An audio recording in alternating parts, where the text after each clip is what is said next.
What is good, guys? Charles from Team COG coming at you guys here with the 32-man, or I think it's the 32 YugiTuber stream Tourney. I ended up playing against Biggest Dickus up here, and we're just going to go ahead and play through the game and just show you the match. And it was a very good game. It was a very good match altogether. Really nice guy, cool guy in general. But let's just go ahead and jump right into it. So right here, guys, we're just going to go ahead, and as you guys are going to see, we're going to kind of combo off here. I'm trying to fast forward here as quickly as I can. Revealing the Spatha, going into Parallel to Exceed, essentially playing around the Bree right here, under 5 summons, making Reflasia 5th, going into Spatha, grabbing back to Leonis, going into her Guard Dragon plays.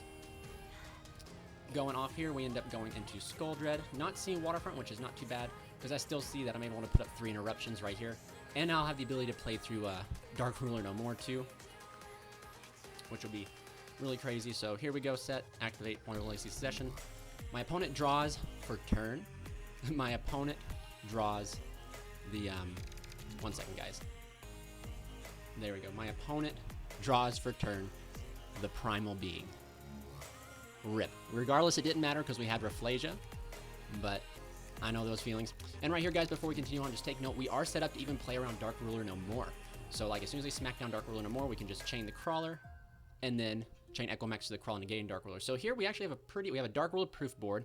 We have the ability to stop 1, 2, 3 cards, and Reflasia's Gravedigger's Trap Hole has the ability to negate stuff, like, in 3 different locations. In the hand, I think it's hand, graveyard, or, like, when it's banished, so, like, banish zone, so 3 places. So we'll continue on. He goes ahead and specials his Shuda. He activates the 1 second, we'll pause here. He normal summons the Doki Doki, activates effect. I chain Crawler, and then I chain Equimax, negating the Doki Doki because Equimax is cost, so you pretty much tribute 4 cost to go ahead and summon, to negate the Doki and summon Crawler, so this zone's freed up so you get the search. And we'll just continue on. So there's 1 interruption, he goes into Halifibrax, and kind of right here, it's, you know, kind of up for, you know, definitely, let me pause this real quick. So it's definitely up for, debate on, like, some questionable motives here. I use Reflasia on the Olion that he has right here because I was like, man, if he gets the Olion, I was doing the math, it's a token, he could Synchro Climb. I didn't foresee this play coming, believe it or not. I kind of forgot about it. And then, just kind of like for future references, and I don't believe this tournament is single elimination in future rounds. Always, guys, hold this for Block Dragon if you play against this deck. The fact that this deck can play through 3 interruptions, if not more, is quite ridiculous, and it's the ban list just dropped too, and it's I understand why it wasn't touched because we haven't had no tournaments, but the fact that it wasn't touched is kind of upsetting because, like, a deck should not be able to essentially play through like 5 interruptions. If it can do that, then it's not healthy for the game. But regardless, even though I am preaching about this deck, it is a very good deck. It's just very versatile and just very powerful. But we'll go ahead and fast forward here. He goes ahead and makes Cerberus to out my Reflasia, proccing that Block Dragon to get the 3 cards. Do summon Gigantus, special the Seeker. He hits the Rock, which is the Quackimero Guardian. We then see the Link summon into Unicorn, spinning back the Crawler. Then we see Raptite come down, hitting off another Seeker, and then essentially this is going to be actually one of my favorite parts of the entire game, is he goes here for Dragite, and he reveals Seeker, use Seeker's effect, and then he'll use Dragite's effect here shortly, and this is my favorite part to show how unlucky I am. He hit just exactly 2 rocks. Just 2. And it's just quite funny. Regardless, even if he hit 1, he was going to shuffle back the Equimax because Equimax was 35 and he had Arboreas in the grave, so like Equimax would have been protected from most of all of this. But it's just quite funny how coincidentally he hits the right amount. He doesn't hit over, he doesn't hit under, he hits the perfect amount, which is quite fun. This is probably my favorite part in the entire game. But we'll go ahead and continue on here. For a second, when I thought I was playing against Tourney, and I was like, oh boy. But he's just going to go in here and smack. So that's kind of rough, but we're going to go ahead and I concede because that was lethal. But I go into the next game, and I look at my hand here, and it was not the best. Seeing Gravedigger's Trap Hole is not really good at all. Seeing 2 Formant Skippers is not exactly what you want to see, so essentially I just go into this entire turn living on a prayer that he doesn't have the rock or anything. So we use Foreman Skipper to grab the Exceed. We pretty much combo off here, get a Boreas so that we'll have the ability to protect later on through our combo. Spatha, reveal the Exceed, and right here he kind of jokes. He goes on summon. It kind of scares me. But essentially we have the full ability to pop off here. Again, not meeting any interruptions, which is great. And for my 4th card, I draw Waterfront, which is phenomenal. Because I'm able to make the Dragster, then I'm going to be able to essentially combo extend up into Gamma Seal and then into Equimax. Sadly, I won't have the ability to negate Dark Ruler more, so I'm actually kind of like at the mercy of Dark Ruler no more. Coincidentally, he doesn't have it, and as you guys can see, we go off into it. He activates Researcher, negate and banish with Gamma Seal, Chain Crawler effect to negate the Doki Doki, and then we go into Game 3.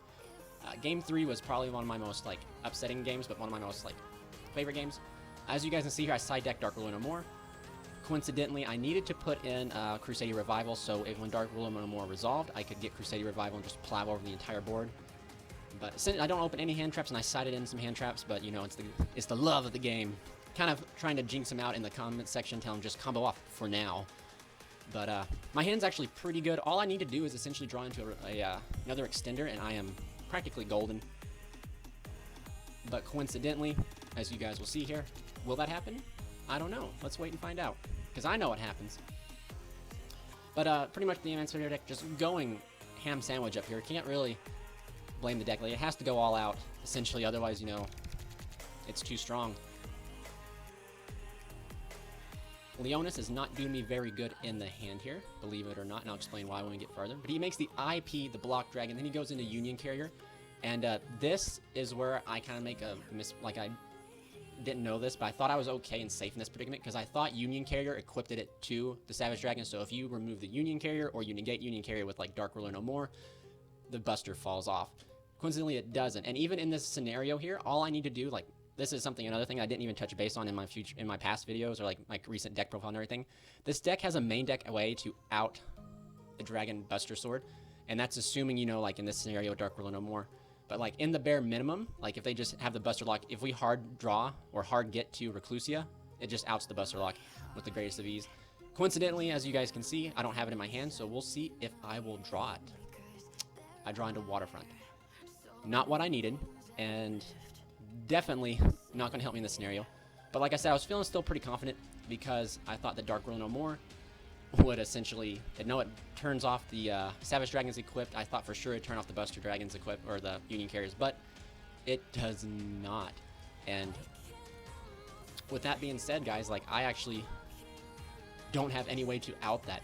I coincidentally could normal summon Leonis, smack in here, remove one card, Crusadia Power to get another counter. To kind of get a Kaiju to Kaiju over, but at that point, I'm just giving my opponent the Kaiju. It was not looking good. It was a great duel no matter what. However, you know, just that Buster Dragon right there was the nail in the coffin, which I thought I was able to break out of. But coincidentally, those nails are thick and long, and your boy here needs to go to the gym because he can't break out of this coffin. But anyway, huge shout out to Biggest Dickus for playing. He was a respectable and awesome guy to play with. I wish him the best of luck throughout the tournament. Other than that, I do believe, like I said, I don't believe it's single elimination. I believe that we have, you know, it's a 32-man Swiss, so we do have the ability to keep going. So stay tuned for more of my duels. Stay tuned for Ferg and Shane's duels along the way. And this is Charles from, you know, Team COG signing out.